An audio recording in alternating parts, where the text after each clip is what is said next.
aka Geeks. What's up, everybody? Welcome to aka Geeks and our Geeks of Thrones Game of Thrones after show. This is going to be episode number 2 for season 8, A Night of Seven Kingdoms. I'm Sean, and with me I have Lynn. What's up, everybody? All right, Lynn. This little episode, I have a prediction about this episode. We were wrong. Now I just want to say that right now. About what? Because we thought this was the one that would just. Remember, at the later half, we thought it was going to start the battle. Well, I said it has to start early. It has to be more than like half. Yeah, but we didn't even get that. No, I was saying if they do, but they'd have to start early. That's what I was saying. I wasn't saying that it was guaranteed. So I said it's okay to be wrong. I admit I was wrong because I even said that if it starts, it would be halfway through. We both said that it was going to start at this episode. Anyway, this one is A Night of Seven Kingdoms. I like the title, but I think with this episode, it's going to get a lot of scrutiny from people that really want more action right now, you know? Because definitely, I understand what this episode is, but I think there's a lot of people that want the action already, you know? I'm still seeing those comments, you know? How did you feel about this episode? Did you like it? I think this is one of the best episodes ever put, and this solidifies why Game of Thrones is like the best TV show right now, and for the last 8 seasons. I really like this episode. I think it's awesome. The character development, it's a character episode. It shows you where people are at in their lives, more so than the first episode, which was catching us up. This is a preparation for the battle to come with some of the last moments that we might ever talk to some of these people. We don't know who's going to die. And so I think this episode is very important, and I'm really happy about this episode. But I have a feeling, because I've already seen comments, give me more action, this is so slow. We only have 4 episodes left. The last 4 episodes are going to be probably packed with drama. Well, I think those people who are leaving those comments are the ADD generation. And I'm going to say it like that because I don't think they could actually grow with a series. And when good writing is put in their faces, they don't want to deal with it.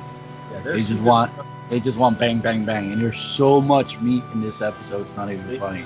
They want money shot. That's what they want. Yeah, exactly. Getting down and dirty already, but that leads to something later on, if you know what I mean. So let's get started. Right off the bat, they started with Jaime's interrogation. I actually really like this scene because a lot happened in it. But, some people spoke on his behalf that made me really happy. First off, you have Tyrion over there, trying to back up his brother. And you have essentially Dany just going right after his ass, telling him about the story of what her and her brother would do to the Kingslayer when they have a chance. You also have Brienne backing up Jaime as well, which that's the part I really like to see. Jaime and Brienne stepping up to the plate and saying, look, he's a good man. He's different. And then we've seen Sansa being like, well, you know what? I trust you with my life. And if you'd fight next to him, I think he should stay. Then we also have Jon saying we need every man we got. And then you have a little hint of something's going on here with Jon and Dany, or at least she hints of, she gets like, what's going on? Why did he just kind of like turn and walk away? What did you take away from this scene, Lynn? Well, no, with that, I'm going to be with that specific. I don't think she liked the fact that this person that she loves completely disagreed with her action, what she wanted. Yeah. I don't think she appreciates that. Take it away of that little bit of power that plays into something later on. And this was just like, I think this was just the starting point of what later, that the conversation that comes out later. But and it goes back to something that was told to him last episode by his best friend. Yeah. So yeah, I mean, I specifically liked the Sansa Brienne moment more so. And especially when Brianna was saying, well, if it wasn't for Jaime, you would not be alive right now. Yeah, because all he did led me to do this and this. Yeah, he armed me, he armored me, he put me in a position to get to you to save you because he was he made a pact to your mother to save you. You know. So yeah, I really liked this scene. I liked seeing what was going to happen. You see it come out that Tyrion gets, he gets ripped right there at the beginning about, oh yeah, you trust him, or you know him as much as you do until he slits my throat, you know. Yeah. And Tyrion's like that. At this point, Tyrion knows, like, I've already dug myself a hole, whether it be on purpose or whether on accident. It's what it is. And by trusting Cersei and what she says about bringing her army, and Jaime confirms that they are not coming, and so Dany's a little upset at this whole thing. Does she have reason to? Yeah, but and this part pissed me off. Much. Once again, Tyrion is getting lambasted by her. Oh yeah, and she forgets. Last time we saw Dany and Cersei, they were sitting side by side and they were talking all this talk, and she completely fell for the sob story. When she's holding her belly, saying, I'll be by your side. So she took her at her word too. Tyrion wasn't the only one that took her for her word. Yeah. And that comes to another full brunch later on.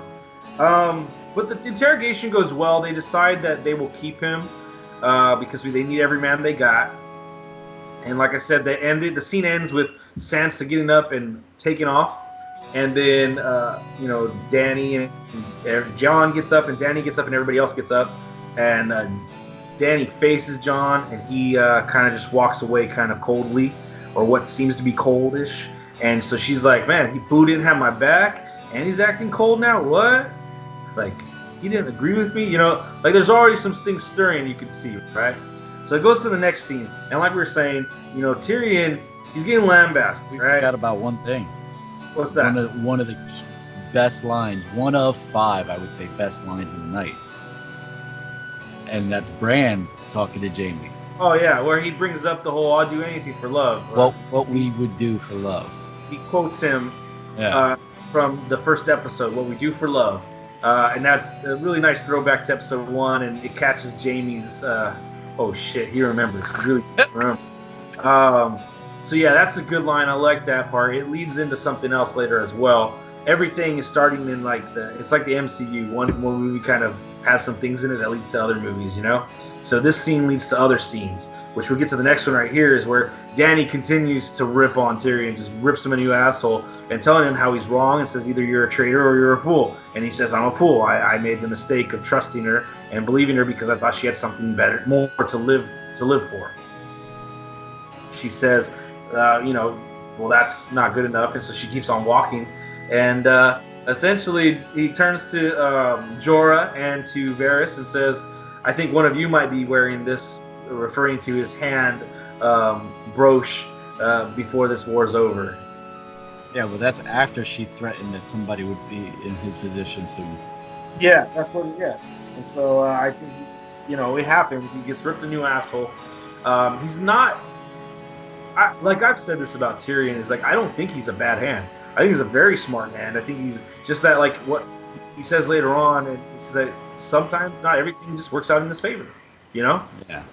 Tyrion's a different person than what he used to be as well. Like, his character's grown and evolved, and so his other characters. And he's just not. He just doesn't have a 1,000 batting average. You know what I mean? He's just. It's not everything's perfect, right? Well, it can't be, and it shouldn't be. So I think that's what makes him more real. And this is where Dany, in my opinion, she's done this to Tyrion a couple times already. And she did it to Varys once as well when they were at Dragonstone. And she went after Varys, and Varys is like, I'm trying to protect the realm, and if you want people that are just yes men around you, you go get your yes men. But I will tell you how it is, and if you deem that you have to kill me because I tell you how it is, then go ahead and kill me. But I'm not going to stop telling you how it is because we're doing this for the betterment of the realm. Yeah, someone made reference to Dany being more along those lines of what her namesakes are like. They're all about, basically she wants to set fire to everything. So, and I think she takes that way with Tyrion with that. She's like, oh, he fucked up. I got to get rid of him, or I got to lambast him. So, and I think it's a Targaryen trait from what I remember someone mentioning, because they tend to be very short tempered, Uh-huh. and she's done this before, like you said, and that's one of the key issues right there with one of them. So I think this is her backtracking a little bit. It's not showing her like all the growth that she's gone since then. Yeah, It's all sort the of good. like, yeah. So it's like, I don't know why they're setting it up this way, but they have a reason. So we'll just have to wait This and shows see. the part of her, like you're saying. This shows the part of her that is not matured and grown Not to. like John. Yeah, and yeah, John, where he can still, get on somebody, but he's shown his loving and accepting side and trustworthiness and all that good stuff. Where in the split second where she lets her emotions get a hold of herself. We go to the next scene, and this next scene, ooh, some fireworks are going. It's in the smith shop, and you see Gendry, and he's working on the obsidian and the dragonstone, and he's moving some stuff around, daggers, and then all of a sudden Arya comes in, and right here, Arya gives him a look. She definitely gives him a look. She gives him a look, and she goes and approaches him and starts talking to him about her weapon and about how he needs to do her weapon, make her weapon. And he's like, I gotta make 1,000 of these. Like, I will get your weapon when I can. And then she goes, all right, really? Well, I know death. And she starts throwing those damn daggers, and like with perfect precision, like doo doo doo. And he's like, oh shit, maybe I should make this weapon right now. And yeah, and also though you get a little display of her skills to show Gendry like who she's become. What do you get from this? This was all just like, hey, I'm not the little rich girl you remembered me as. This is another moment where she's just solidifying herself. Not the Malay. Yeah. And at the same time, she's saying, I can handle you if I can. Yeah. Because there was very subtle flirting through. The scenes with her and Gendry really got me uncomfortable when the flirtatious scenes. So, yeah, I'm like, this was just the start for what happens later on. But so, just so you know, I'm throwing this out there. I don't know if it was the Game of Thrones Twitter or if it was Dave Benioff or David, the other guy. They put out a tweet that says 8 goals by your 18th birthday. And it said, like, assassinate a man, have a kill list, lose your eyesight. Essentially, it was describing everything Arya went through, and they did this because they did this before the episode aired, and they did this to say, like, as a reference point, like, she's 18 years old in the show. That's still young. and in 2, in real life, she's 22 years old now. Okay, she's already had certain scenes in other movies. But hello. To be fair, we've watched her. Out of all the Stark kids, the only one who still looks close to how she looked when she started is her. Maisie still looks the same as when she first started on the show. She just looks young, but she's 22. So, but at the same time, 8 years of her life have been in front of our cameras, and so basically you grow and you develop with these characters as they grow and develop, and the actors grow and develop. So, to be fair, there's that, especially like from my standpoint, it's like, oh, I watched her grow up. It's kind of a little too much for me. It makes sense for the story, and like I said last week, it started with a Baratheon and a Stark, and the whole story, and now it's nice to see a Baratheon and a Stark actually want to be around each other. So it was a nice scene. I liked it. I liked her kind of showing off for him there at the end, and then walking away and leaving him kind of all struck. Yep. I get that point because he's already said that he's going to fight and he's fought them, and that the dead are bad, very bad, and it's a nice little back and forth. Like, come on, man, you can do better than that. Like, she's showing him, like, I've got more within me than you think. I'm not that little lady you keep teasing. And she also had one of the best lines with her. And this is the scene that was in the trailer. It was like, I have seen the face of death. It's going to be interesting to see this one. Yeah. So after that scene, we move on to the Weirwood, Bran and Jaime. Bran's out there by himself. Jaime approaches and says, words to the effect, "I'm sorry what I did to you," and they have a conversation about what happened. And Bran essentially says, "I'm not mad at you. Don't worry." Essentially, because if you didn't do what you did, and we kind of talked about this last week, if you didn't do Mhm. what you did, you wouldn't have started on the path that you're on. I wouldn't have started on the path I'm on. We made changes to ourselves due to these paths, and we've grown from it. And so Jamie's like, "Well, you're not mad at me." He's like, "No, well, we need you alive. You wouldn't be able to help us with the battle. Um, and also, it wouldn't help if I tell them and then they murder you before the battle." So I like that part. That's really nice, really cool. Then the next part, which I don't know if this is one of your 5 lines, but he goes, "Well, what about after the battle? After the battle, is over?" He goes, "How do you know? What makes you think that there's going to be an after?" And so I like that part. And Jamie's face kind of goes stark, like, "Oh shit, he has a point there. We might all die." But he's the three-eye raven. This is him. Like, come on, man.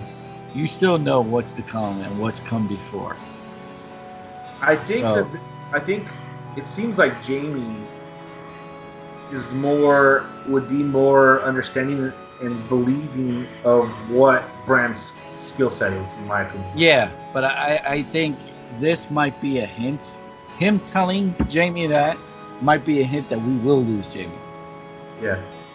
Hence why he's telling him. Because you could look at it as a broader picture and say, "Oh well, everybody's going to go." Or by just the might way, by the way Bran said it. Yeah, But it could be just him hinting, "You're not going to make it past." Yeah. You might die in this over tomorrow. Yeah. And I think that might have affected Jamie throughout the rest of the episode, maybe. Or this could be the true telling that Jamie's actually a changed man. But it was a nice little conversation. I like it. Them reuniting for the first time after episode 1. From there, we go to another Jamie scene. This one is with Tyrion and Jamie. They're finally speaking to each other. And it's nice to see them talk about things. They talk about the relationship with Cersei and how she fooled them. How Jamie says, "Oh, she fooled me the most," and Tyrion tells him, like, "No, you knew exactly who she was, and you still loved her and slept with her and everything."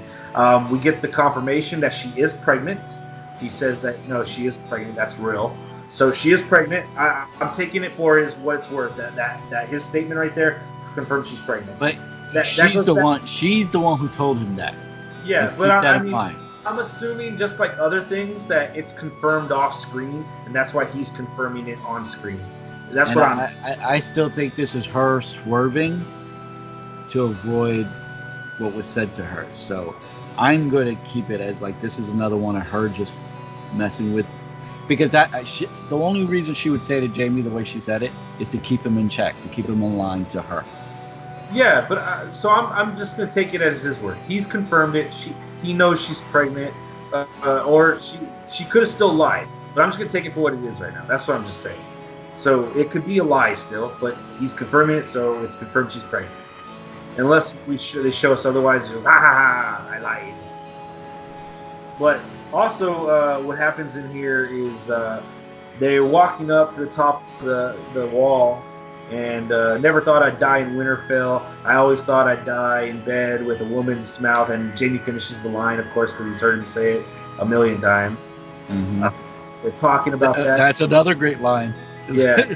Every episode he says it, because I want to say he said it like at least 3 episodes. Anytime they've talked together, they've mentioned that statement has come up by Tyrion. I would die with a woman's mouth around my possibility. But so right as this is happening, Tyrion's still talking, thinking he's right next to him, and no, Jamie hears something, so he backs away and starts looking over the wall, and he spots Brienne.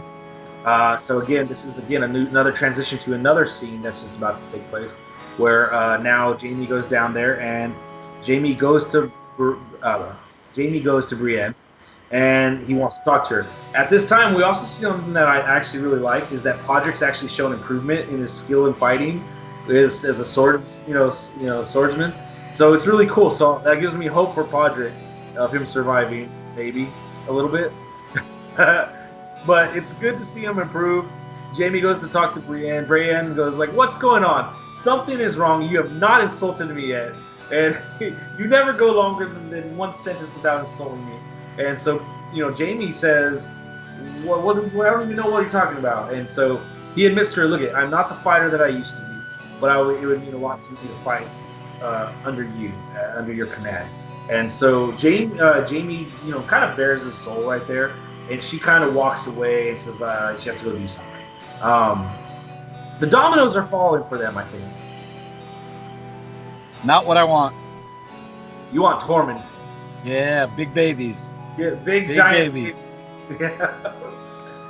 Which we'll get to that a little later. I like this. I like the humility from Jaime in this position, and it means a lot to me with their relationship and where it's come. Yeah. So it's a good little scene for them. I really like that.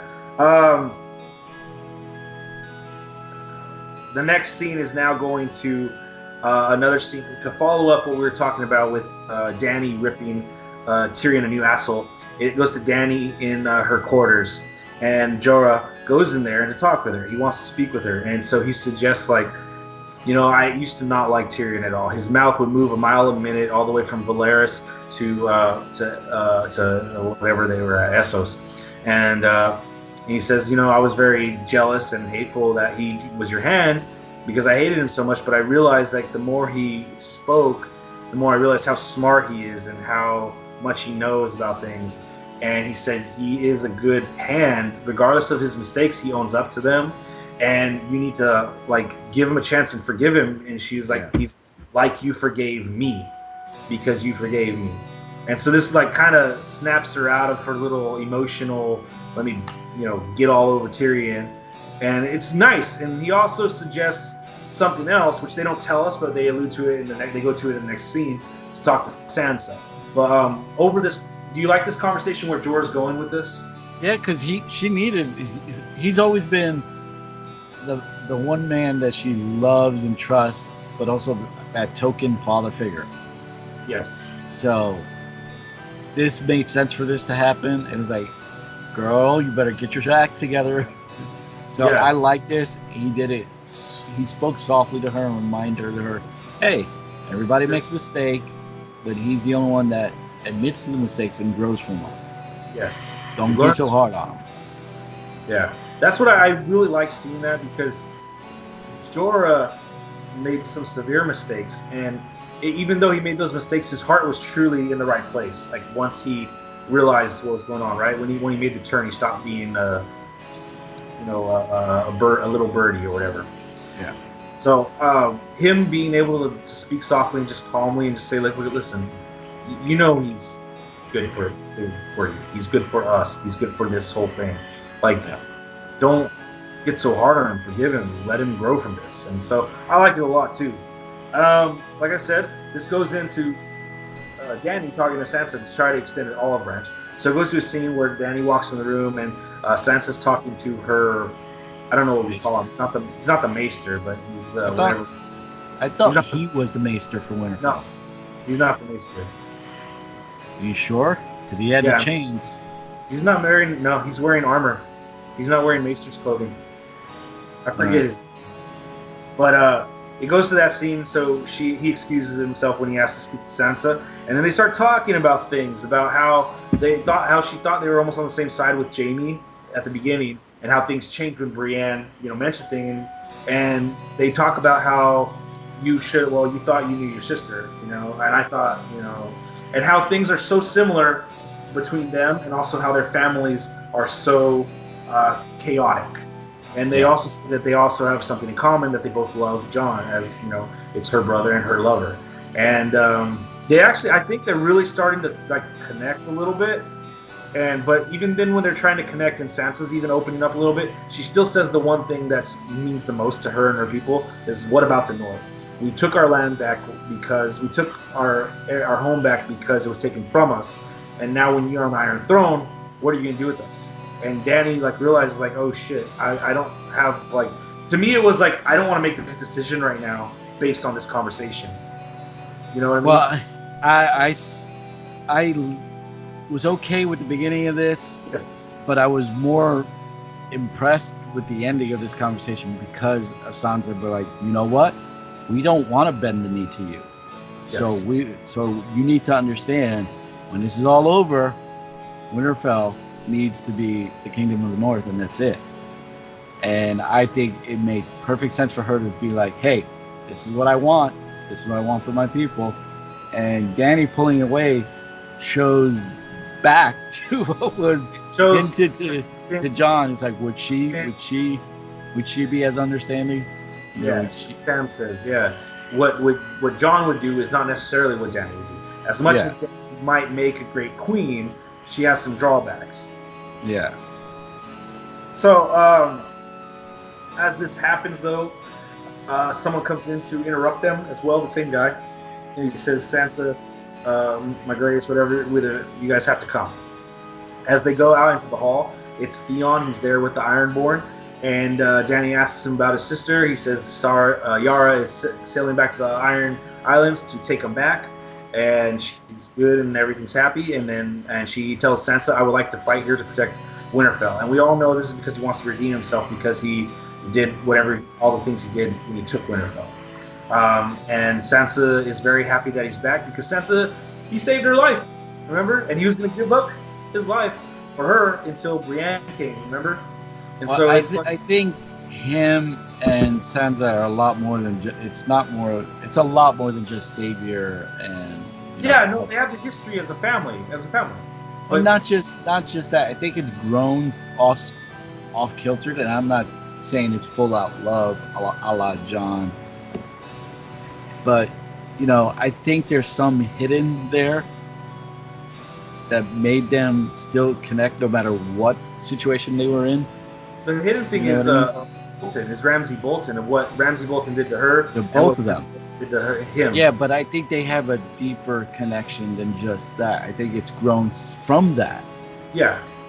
First and foremost, but if she really wants to, she could still kill him for taking the blame for the death of her brothers, even though he didn't do it.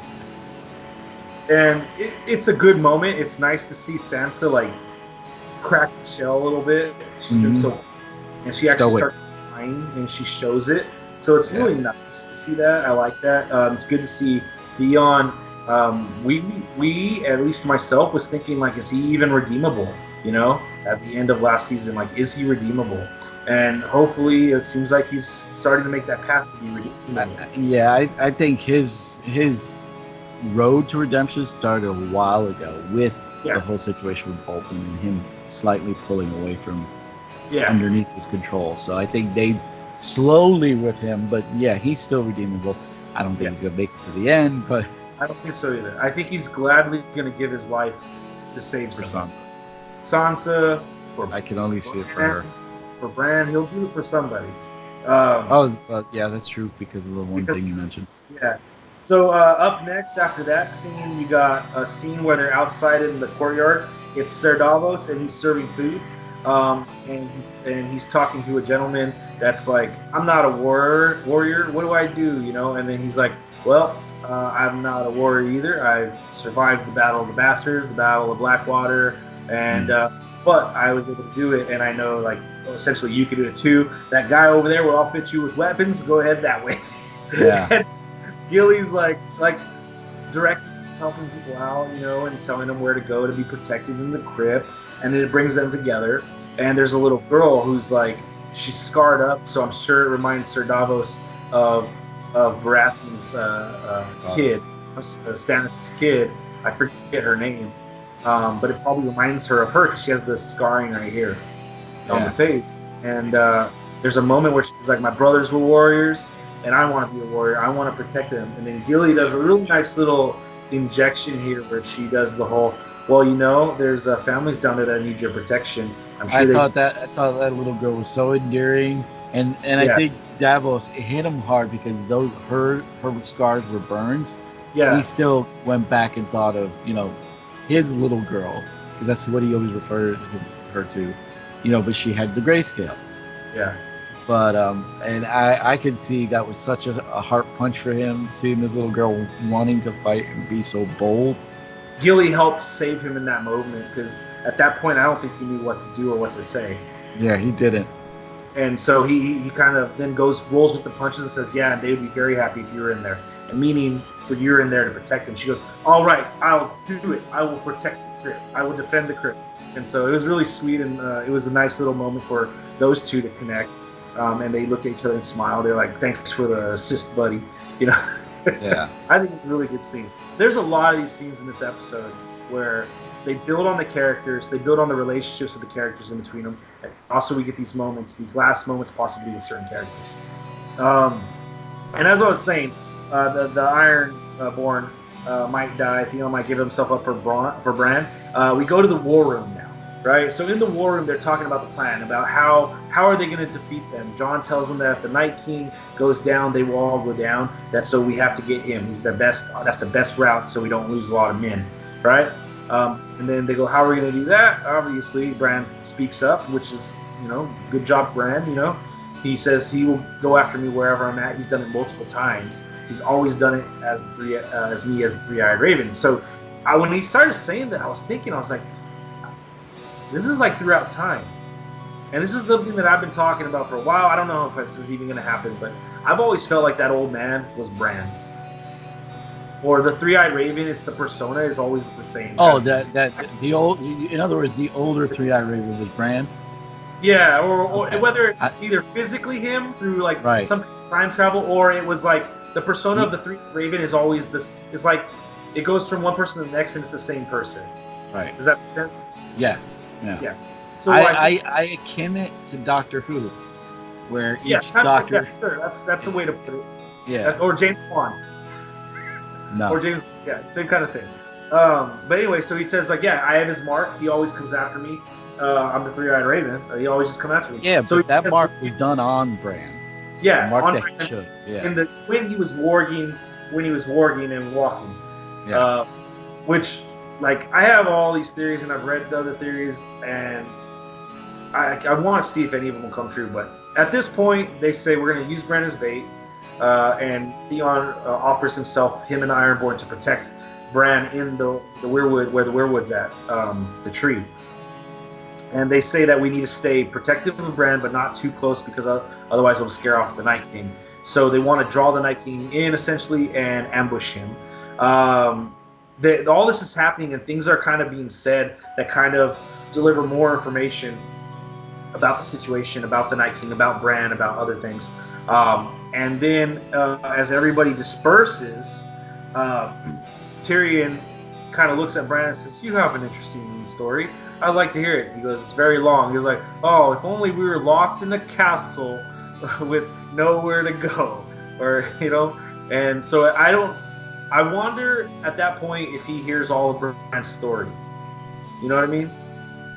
I don't think he's going to tell him everything. Or if he gets at least the gist of that he's a Three-Eyed Raven and he can see everything. That's what I mean. I think he's going to tell him that side of it, but I don't think he's going to start from the beginning. Like, oh yeah, your brother pushed me out the window while screwing with your sister, and exactly. It would be more along the lines of after we fell, after the Stark household fell and everything, I had to get out of here. I become the Three-Eyed Raven. Then Tyrion probably goes, "What's the Three-Eyed Raven?" He goes, "Well, I can see everything, past, present, and future," or whatever he says. And I could, do this, that, and the other. And so I have a feeling like it was at least something like that. The Reader's Digest version, maybe, right? Yep, I definitely see that. Yeah, that's good right there. Okay, after that we go to two people that are, I don't know. I really like their connection. Grey Woman and Missandei, they are in the courtyard, and he sees her trying to say hello to two little girls, and they kind of shun her and they run away from her. And so he goes, "When this is all over and Dany has the throne, we have no place here anymore. Is there not anything you want to do in this life other than be here? Do you want to see something, whatever you want to do?" And she goes, "Well, I want to go back to Mark. I want to see the beaches again, And there's a nice moment where it's like, "I'll do that for you. We'll take my people. My people will protect your people." I like it. I like the idea of this, them going back to Mark, and the Unsullied now are the protectors of them because they're peaceful people. That's a lot of wishful thinking. Well, I know, but a lot of them are going to die. But I like. Well, not just that. It's because he forgets that the Unsullied are still Dany's army. Yeah, and they have to choose to leave because, well, Yeah. she freed them, but they chose to stay, so they would then have to choose to leave as well. Right. So and they're I don't think after all this time they're just gonna get up and go and leave her. They're very committed, we'll say the least. Yeah. But it's like romantic, right? Like a wishful thinking. It's nice, and you'd expect that from them because of them being, exotic foreigners that are not welcomed where they're at. Exotic. So, well, that's how the people in the North look at them. Yeah. Yeah, but it's a nice little romantic thought of what to do. We now then go to a nice little scene. You get to see Ghost in the background. You got Samwell and Jon and Ghost in the background on the wall talking. Samuel's like nervous and kind of like, hey, have you told her yet? And have you told her what I told you? And he's like, no, not yet. He's like, oh, just waiting for the right moment to tell her, right? And it's just kind of one of those things. It's kind of awkward. And then Ed comes, and they start bullshitting with each other, which I love because they start busting chops. And Jon, not trying to be mean or a jerk or anything, says, Sam, if you want to, you could be in there protecting Gilly and Little Sam. Not like, I think in two ways. One, because he cares for him and he wants them to be protected by his, dad. But also he knows Sam's not like a fighter. Not to diminish what Sam is. So Sam goes off on the thing, like, you guys keep forgetting I'm the first one to kill a White Walker. I killed a White Walker. I killed Fens. And then I love how Ed goes, Fen, like singular, not plural. And he keeps on going with all this stuff. And he goes, well, shit, if that's what it's come to and we're depending on you to save the world, we are screwed, right? Yeah. I love this conversation between them, and they talk about how they're the last three from that, like, incoming group when they first got to the Night Watch. And it's a really nice moment. They talk about if the last one who survives has to burn the others. Yeah. It's a good little moment. So, going back to something you said, I don't think Jon was, like you said, dissuading anything that Sam has done previously or anything like that. And I don't think he was saying it in a jerky way. No, I think he knows that Sam is now a family man, and it would be best for him to be with Gilly and the boy above anything else. Exactly, yeah. Yeah, so I definitely loved the scene between the three of them because it was like they were back on the wall, just bullshit while on watch. They talk about the other guys, Pip and is it Gran? I think it's Gran. Gran and Pip and how they lost their friends. Yeah. It's a nice scene again. A nice scene. I gotta say, when I was looking at IMDb has this episode ranked as an 8.9 out of 10. So good scenes, good dialogue, good talking, everything like that. Okay, so this is where we pick up at the big scene of. It starts with Jaime and Tyrion at the fireplace, and they're talking, and they're saying how they might die, and this might be it. And they're just talking, going about things. And then shortly after, Brienne comes in with Podrick, and at this point, like, Jaime stands up, Brienne stands up, and Jaime and Tyrion both stand up. And Brienne says, "Oh, sorry, we just were looking a place to." And then Tyrion has a nice little line to think about your pending doom, or whatever he says. And she's like, "Oh, just to find a fire." And and so they invite him in. Podrick wants to get a cup of wine with Tyrion, and she goes, "Half a cup." And he gives him a cup that's overflowing out. I like Podrick gives him the eyes like, "Thanks, buddy." And I like the part in this right here is where Jaime's like being super gentleman to Lady Brienne, to Brienne, being super gentleman to her. And that's why I keep on saying, like, stuff was going through this, and like to me it was it's an unspoken thing between them, whatever it is. There's love there in some form or fashion, and it's starting to show more and more when the like I said, impending doom is encroaching. So as of this, also, again, like I said, I put this whole scene together, except for the last part. But throughout the night, it progresses, and Sir Davos comes in, and Tormund comes in. Davos is just trying to get the fire, puts his ass right there. I love the part when Tormund comes in, and he sizes up Jaime. That's the greatest thing. Well, he's just like stalking in, and and oh, there's the big lady right there, you know, like. But what's funny is when he first walks in and he sees her, he has the biggest smile on his face. Yeah, I love it. But then he sees Jaime, he's like, he turns full on. He's sizing him up, and that's when he pulls up that chair and he sits all bold, like saying, and you are. He's like, you knew. Okay, this is not gonna either end well or it's gonna end awesome. And I missed the scene earlier that Yeah.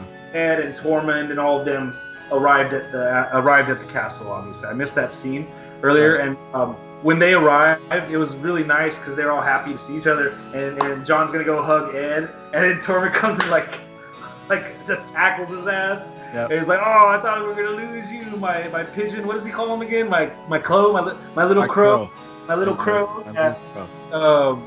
Tormund's just full of good stuff, man. I love Tormund's. Oh, character. but then right after that, he's like, "Is the big lady here?" Yeah, It's like that because that's his one and only thought is Brienne. And to be honest, I love that about him because it shows how endearing he can be for her. And that's why I will say this: it's not gonna be Jaime and her; it's gotta be her and him. I want Tormund and Brienne to be together. I want them to be together, but I know that there's a love between Jaime and Brienne as well. And like I said, it's an unspoken thing. Maybe one at time. Huh? I think it's love. I really don't. I think it's a mutual respect. We'll get into this a little later, but I think I've been saying it's love of some kind for a while now. We'll get into that later, and it's just unspoken as of right now. Things are just coming to play now more. But when Tormund gets there, it's definitely like, oh yeah, he's definitely gonna be trying to impress. Yeah. And so he's there, he's telling him, he's like, "Oh, you're the king killer." And I thought Jaime was going to correct him right there. I thought that it's King Slayer. But he didn't. He goes, "Yeah, people have called me that."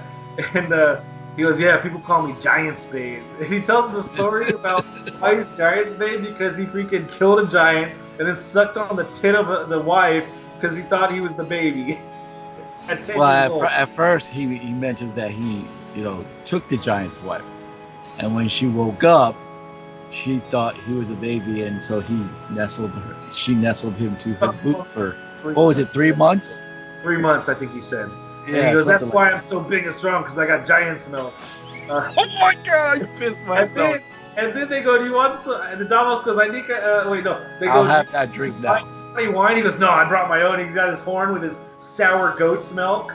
Because remember, he tells him that's what he drinks, sour goat's milk, right? Yep. And he just starts freaking, it's all coming down him and everything. Everybody's just looking at him. Freaking hilarious. And Davos like, "I think I'll take that wine now." I loved it. It's really funny. And a lot of things you could play off of Tormund because it's not like you could totally believe him when he was like super mean and bad and savage, right? But that was because it was all, he had to be that way, right? Now that he's accepted these people and they've accepted him, he can kind of be who his true personality is, right? And it's nice to see. This is awesome. Like I said, you could bounce things off him with other characters. Yeah. So after this, you also have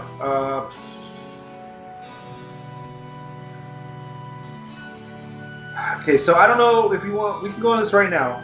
It's still part of the fire room speech and stuff like that. All this talk. They keep on communicating, and Tyrion's saying talking to Lady Brienne, and she says Lady Brienne. I mean, he goes, Sir Brienne. And she goes, "Wait, I'm sorry, Lady Brienne." And then Tormund's like, "What? You're not a sir? You're not a knight?" And they explain the situation. He's like, "F traditions. This. If I was a king, I'd knight you 10 times over." Definitely like pouring it on, right? Yeah. Jaime at this point says, "You know what? I think internally he's like, you know what? I'm gonna do this. She deserves this. She's proven herself. She saved my ass, and she's the noblest person I can meet that deserves this." So he goes, "You can become a knight with another knight. Let me prove it to you." He knights Brienne, and for me, this scene was actually very emotional. Like I was like so happy for her. Well, I love this because this goes back to the story she talks about when she was younger, where she was around her father's men, and they all pretended, because of her being a big girl, to be you know, inviting to her and welcoming her for wanting to be a warrior woman or what have you. And then they laughed at her and they chastised her.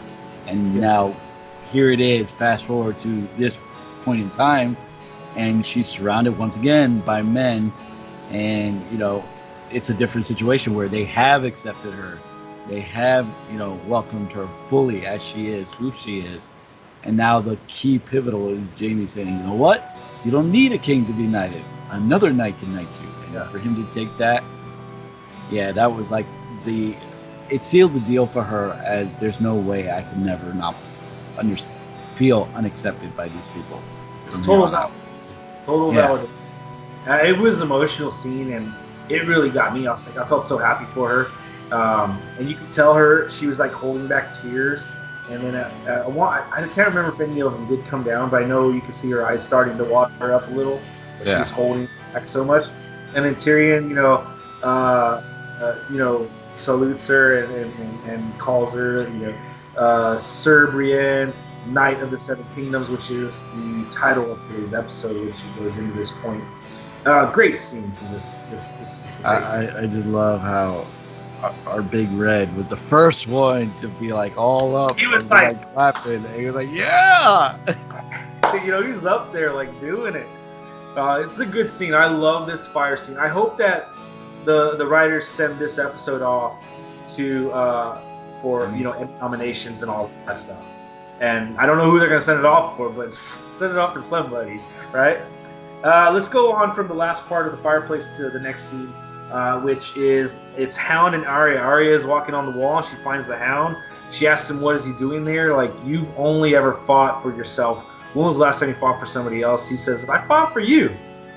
And he's asking her why. So she gets a drink of his mead or whatever, and then they're kind of catching up. And right then, Beric Dondarrion comes in, and he essentially starts a little bit of a preach. And Hound says, "If you start preaching, the gods of fire are gonna wonder why they brought you back to life 16 times just for me to throw you off this freaking thing." So Arya decides to leave, and they go, "Where are you going?" And she goes, I'm not gonna spend my last minutes with you guys, you old shits," I think she says. And so she leaves, and they leave the Hound and Beric at that point. This one wasn't a very major scene, other than just saying like Arya has something on her mind that she needs to go do. Yeah. Right? Pretty much. I didn't really care for this scene at all. This is like my least favorite scene out of the whole episode. Yeah, it lacked the most, but also was really short. Well, it's just, all right, the Hound and Arya thing made sense. But Beric and then Hound and him, it's sort of just like the third party really felt like a third party. And if I had the chance, I would have gotten up and left as well, because I would have like, nope, I can do without this scene. So at this point, Arya leaves, and she goes to do whatever she wants to do. And so she starts to go shoot arrows. Looks like she used to shoot arrows at Winterfell when she was a kid.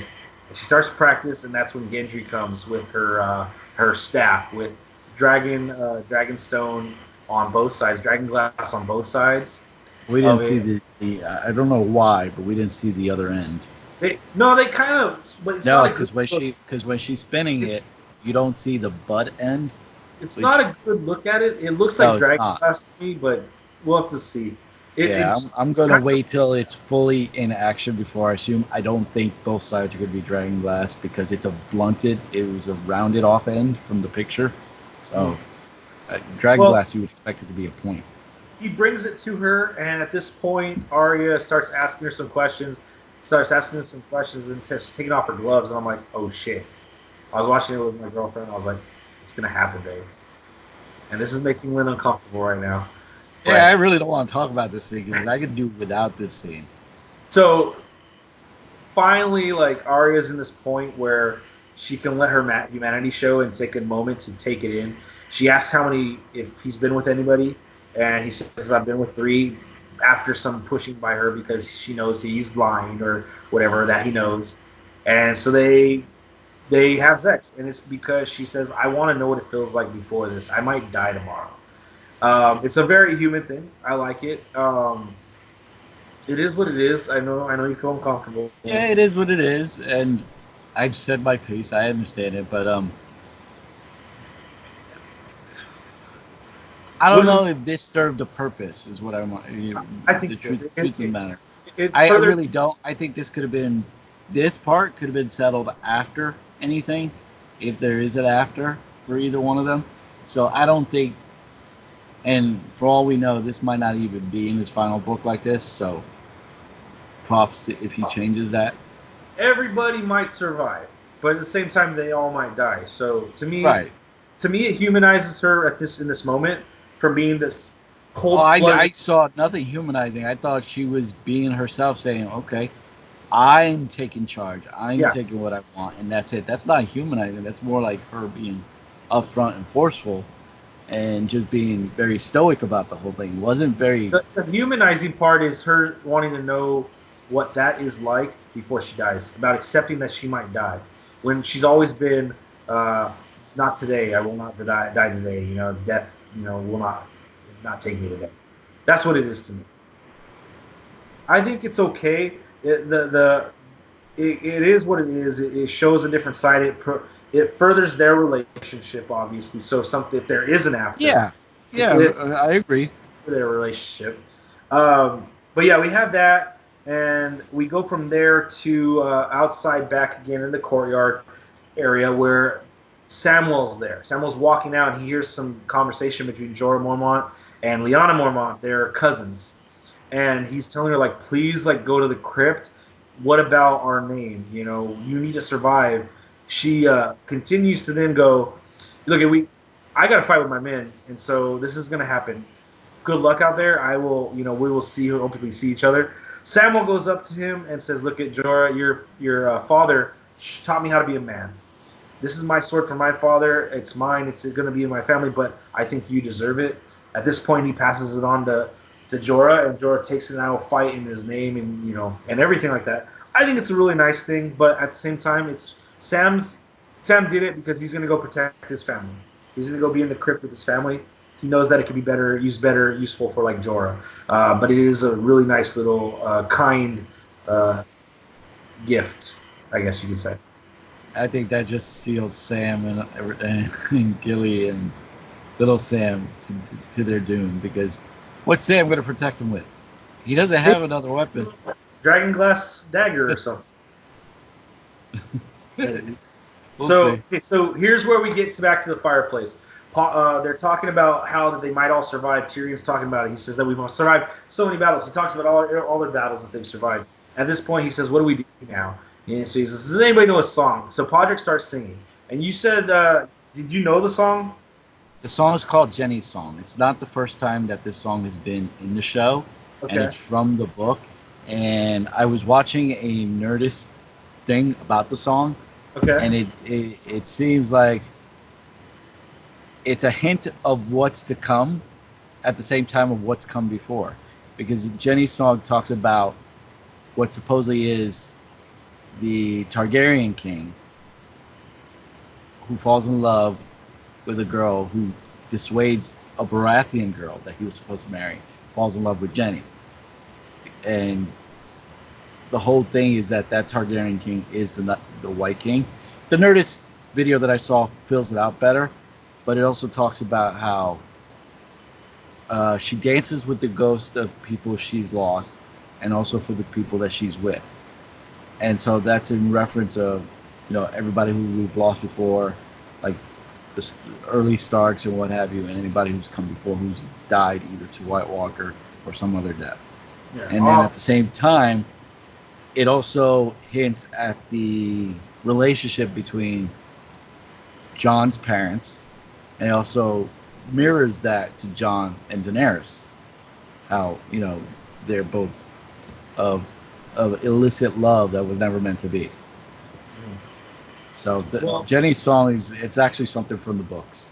it was really nice, and they actually used it to start showing people getting ready Yeah, for the war. You see Jorah riding out on his horse. You see people getting in position in their places. So it's nice. And then the song concludes in the crypt with John looking at one of the tombs. And of course, we are assuming at this point it's either Ned or somebody. Lyanna in this case. His mother. He was looking Yeah, at his. no. I'm saying before they showed us who he was looking at, it was easy to assume it's either going to be Ned or Lyanna or somebody like that, right? Yeah. So Danny comes up and says, "Who's this?" And he tells her who she is. She delivers a little backstory of her information about Lyanna, and so he actually at this point decides to tell her the truth that no, she wasn't raped. Your brother loved her. Rhaegar loved her very much so, and they actually had a baby. Told the whole story about giving the baby to Ned Stark and raises his bastard son, which then they're turned to each other and her face. Now they focus on her face and her revelation, right? And hers. And there's so many emotions in my opinion. I felt like there was anger and there was like there was anger, there was like awestruck, like what's going on, like confusion almost. This Um, this this this pissed me off with her because like I said earlier, this shows more of her backtracking so back and to not being the growth and the yeah, mature person, yeah. yeah, and not showing any growth that she's had whatsoever. Her To first thought is how that's ridiculous. It was your best friend and your brother that told you that sounds ridiculous. And then she says, if that were true, you would be the first in line for the throne. And yeah, that's like the first thing she's worried about. Not yeah, like that would make you the rightful heir. yeah, not the what John's going through, learning that what happened to his parents, et cetera, et cetera. So it's a Yeah, very interesting mixed emotions. Like I think Amelia Clark did a good job acting it out. I thought she did. and this scene, after I found out more about Jenny's song that was Yeah. sung, it makes perfect sense because in the story that I was mentioning, the Targaryen king gives up his throne to his brother and goes off to be with Jenny. And the brother, who would be what would be the Mad King, because we only know one Targaryen sat on the throne, and that's the Mad King. So they're correlating that story into this, and when I heard this, I was like, I get it. And this scene of Jon and Daenerys fighting, and what this would he give up the throne if she said, like, Well, that's what I want to no, get into. I love you and That's I don't want it. that's what I want to get into right now. So after this, the shock and awe and everything. They hear the three horns, which the three horns we all know that means there's White Walkers. Yeah, So now everybody's truly going to their battlement, their positions. John gives her the eye, and they're gonna walk off, and I guess they're gonna go to the dragons. I'm assuming, maybe. I would think so. Yeah. So now, and that's how the episode ends with the camera coming back on all the rights, the whites, and so there we go, end of episode. So back to that thought process about this. Yeah, Can go a few ways with John and Danny. John can be like, look at, I don't want any titles. I don't care if I'm your king. I'm your king. And you're my queen, and we're together. That's great. Or it could be something like she's overreacting, like the way she has been in this episode, being very emotional about things, and like, whoa, like, are you that mad queen, like your father was the mad king or whatever, right? yeah. And then, or it could be like something along the lines of he's already impregnated her, maybe. You never know. There's other ways too. What do you think? I don't know. All I know is that Daenerys has two unfinished conversations to finish, and both of them with a member of the Stark family. Yeah. This is Yes. far from over with those two conversations. So, and I'm Yeah. hoping that within the next 4 episodes, she becomes a little bit more level head Yes. because right now Daenerys ain't working for me. Well, I heard this one, and I think this is a good compromise. But this is too sensible for Game of Thrones. It's really too sensible. Is that John agrees to keep it secret so that it doesn't tarnish her claim for the throne, that she becomes queen, and hold on, in turn for that, she frees the North and allows them to be their own kingdom. Here's the thing: John's not the only one. John and his best friend and his brother are not the only ones who know now. By Who this else? point, I believe his sister knows. Sansa. I'm thinking she's fully aware. How so? I won't. I have a think it has to do with a discussion because whether it happens off screen or not, I have a funny feeling more than one person in that Stark family is going to know about Uh, John's true heritage. I imagine So that somebody else it's gonna come to them too. Yeah. yeah, and I think they won't allow John to take a back seat. You know, Yeah. even if he said he agrees to keep a secret, I don't think they would. You know Yeah. what I mean? So Yeah. That was what somebody wrote said, and to be honest with you, I that'd could be see a him great, doing it. that would be a great thing to happen, but that's way too logical and sensible for this show. It's not But gonna hit that way. but another logical and sensible thing is it wouldn't matter which of the two were to take the throne if they both end up Together. married Yeah. in some shape or form. They're both on the throne. Yeah. They So both have phones next to each other, and they just tag team that son of a bitch. exactly, I'm like, what are you Yeah. worried about? Yeah. This should not be an issue. You're fighting for the chair. Here, I'll make another one for you. You can sit it right next to the other one. Yeah. Because if she loves him like she says she does, She'd be willing to give up the throne for well, him. or she'd marry him, and then what would happen anyway, right? Yeah, He sits on the little chair off to the yeah. side. He sits in a chair as big as Tyrion.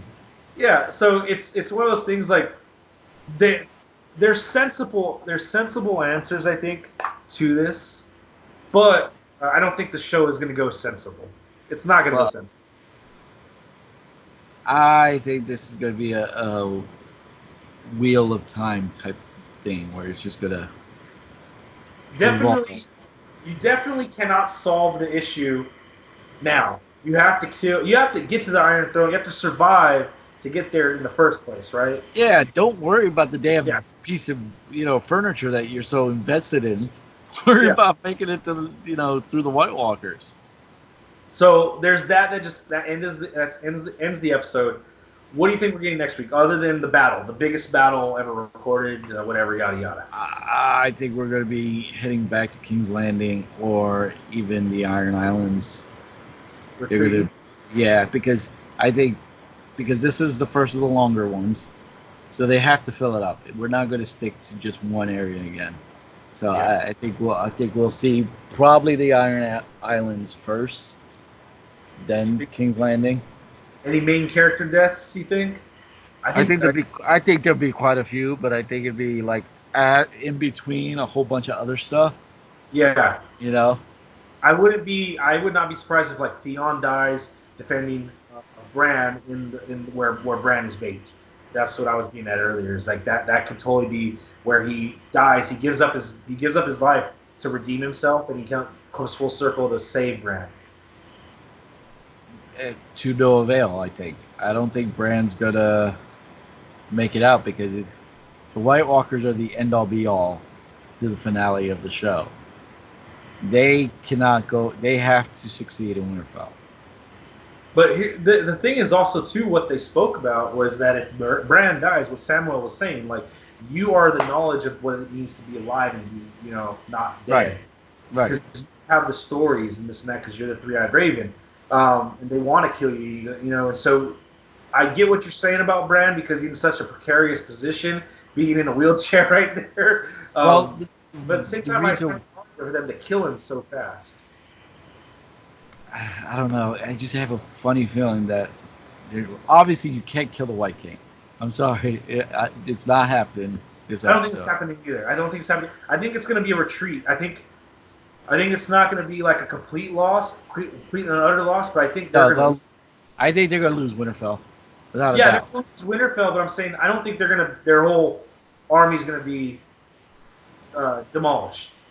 I imagine they're going to lose, and a lot of them are going to have to retreat somewhere. I think a good portion of that army is gonna go. Yeah. Yeah. What I did like about the trailer for this next week's episode is they didn't show any of the fighting in the trailer. Yeah. I was, yeah, all right, keep it on the back burner. So, any other thoughts, Lynn?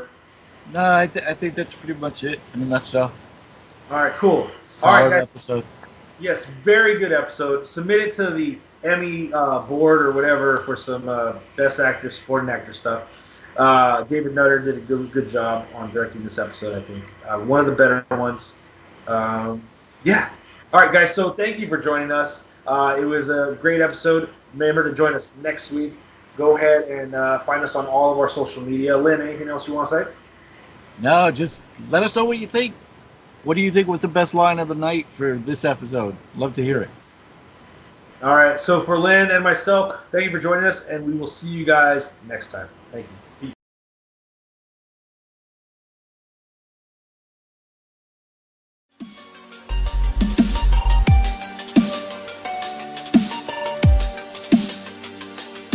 aka Geeks